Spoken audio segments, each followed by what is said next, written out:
Hey everyone, welcome back. Dave in History for the Ages here. So, ancient Rome, right? And one of the things I bring up with my students all the time is Rome is a civilization that gave us amazing things: roads, aqueducts, engineering. At the same time, there was also a sense of brutality to the Roman Empire.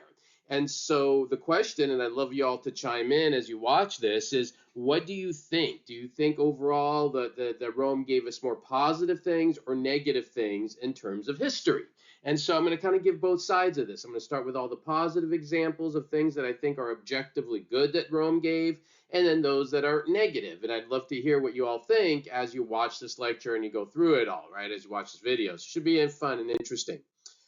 So let's start with the pro-Roman arguments, right? Why Rome is so amazing. And I think one of the key ones is Roman engineering. If you think about it, there are monuments these folks built thousands of years ago and they're still standing, right? Obviously, the Colosseum. I have a whole video, by the way, on the Colosseum. If you've never seen it before, you can find it on my channel. It's like everything you need to know about the Colosseum in 10 minutes. It's really amazing what they built. But it wasn't just the Colosseum. They have these roads. They found ways to build roads, even going through mountains. And these roads, probably about 50,000 miles of roadways the Romans created over the years. Obviously, the aqueducts, and the aqueducts kept the Roman Empire clean and provided them the water and to help them expand and grow. Interesting, the whole thing with the aqueducts and the Colosseum is the use of the arch in terms of technology. Funny story, it probably wasn't the Romans who came up with that. I don't know if you know, but it was actually probably a group of people known as the Etruscans who came up with the idea of the arch as a really strong monumental architecture style, and then the Romans just built big things from it. The Romans even developed a concrete that would get hard in water, right? And it's just really amazing all the engineering they did that really still stand the test of time. It's pretty cool. I'd love to know if you've ever been anywhere, seen anything in terms of Roman engineering, if you've gone to Europe or seen any of the architecture anywhere. I'd love you to leave a comment about that as well. What kind of Roman architecture you think is really cool. Now, another big contribution we get from the Romans is just in terms of our law and politics. One of the things I study in my class is a Roman historian named Polybius. And if you read it, he talks about the whole concept of checks and balances. This was during the time of the Roman Republic, before it became an empire. But they talked about there was councils and senates, and how the councils had some power and the senates controlled the money, but the councils controlled the military, and it's kind of this checks and balance system. This is an idea that we still, have today, at least in American history, right? Roman law also is used for many other things. Romans were the ones who kind of worked on contracts and legal precedent. And of course, yes, there were other civilizations even that predated the Romans, go back to Hammurabi's law code. But there is this sense that the Romans had this strong, stable legal system for many years. And I think that would be one of the things that kind of shows Rome as maybe a quote unquote more enlightened civilization, right? In that sense. And they had this whole period of time known as the Pax Romana. This picks up after the fall of the Roman Republic and the rise of the Roman Empire. Again, I have a whole video on that, on the time of a man named Augustus.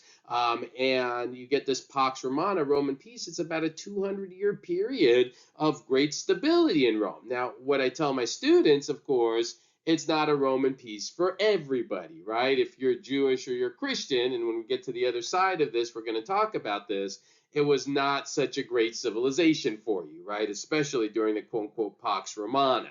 And so we'll talk about that as well. There's of course the cultural legacy of Rome, obviously Latin. If you think of the Latin language that we use, it's a heart of many other languages, whether you're talking about Spanish or French, Italian, Romanian. Lots of languages have their origin from Latin. The Romans gave us tremendous number of writers, right? Virgil, Cicero, Tacitus. I love using the works of Tacitus. In fact, Tacitus is a Roman historian that people have used throughout history in terms of his works and his ideas. So I think that's another element of Rome, which is really profound.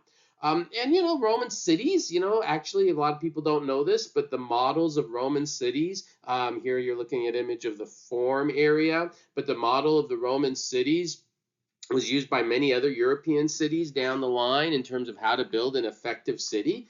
So all of this is really good. So, I'd really love to know. I think those are some of the very positive things. I'm curious what you think of those positive things, which one resonates the most. Now, let's get to the other side, right?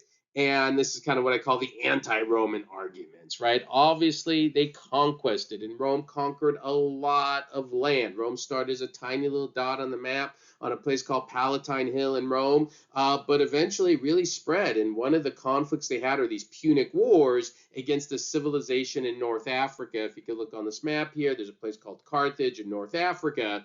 And we get to what we call the Third Punic War. I have videos on the First Punic War, Second Punic War, Third Punic War. It's actually some of my favorite lectures you can watch on my channel. And at one point, Carthage, the city of Carthage, had a population of about 500,000 before the Third Punic War. By the time it ended, it was about 50,000. And Rome, there's a legend that Rome even salted the earth. They may have not literally salted the earth there, but it's kind of this legend that they made sure nothing would ever grow back. And we know at other times that was still during the Roman Republic, but as we end the Republic, go to the Roman Empire, we know like Caesar, for example, when he conquered the area of Gaul. Gaul is basically modern day France. We don't even know how many people were killed and enslaved by Caesar, maybe as much as 1 million.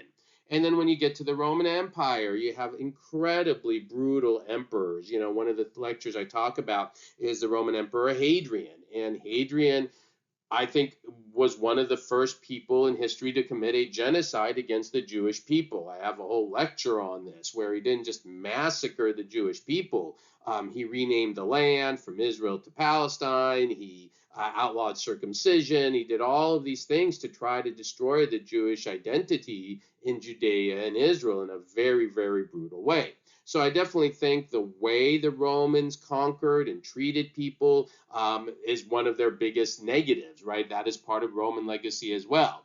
As I'm talking about this, I'm also pondering, think of other civilizations. I'd love your thoughts on this. No civilization is perfect, and I would say measuring all things and trying to be as objective as possible, when you look at the positive and negatives, I would be hard pressed to find a civilization that's done more good in history than the United States. But even the United States has not had a perfect history, right? Slavery and of course, Japanese internment camps and so forth. So there's never going to be a perfect civilization, but every time you have to kind of weigh which ones are better and worse. And again, that'd be another great comment to leave as you're watching this and as we go through the rest of this. Which civilizations do you think have their overall positive outweigh their overall negative? And then, of course, you can't ignore one of the darkest moments of Roman history. Of course, I just talked about Hadrian and what he did with the Jewish population, but of course, the persecution of Christians.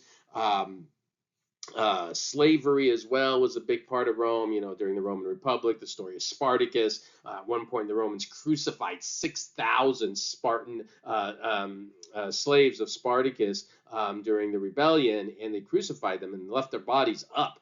And at one point, it's estimated that about 30 to 40% of Romans, people who lived in Rome, were slaves. If you know the story of Nero, again, I have another whole video on Nero. He blamed the Christians for the fire in Rome and it killed them. Another Roman emperor, Diocletian, he was very brutal to the Christian population. It's actually, how we get the whole fishy symbol. If you've seen the fish, it's kind of a way Christians used as a way to pray without being known as being Christians. So if you were Jewish or if you were Christian, even during the quote-unquote Pax Romana, or the golden age of Rome, it was not a very good time for you. So I think that's a definitely dark spot on Roman history.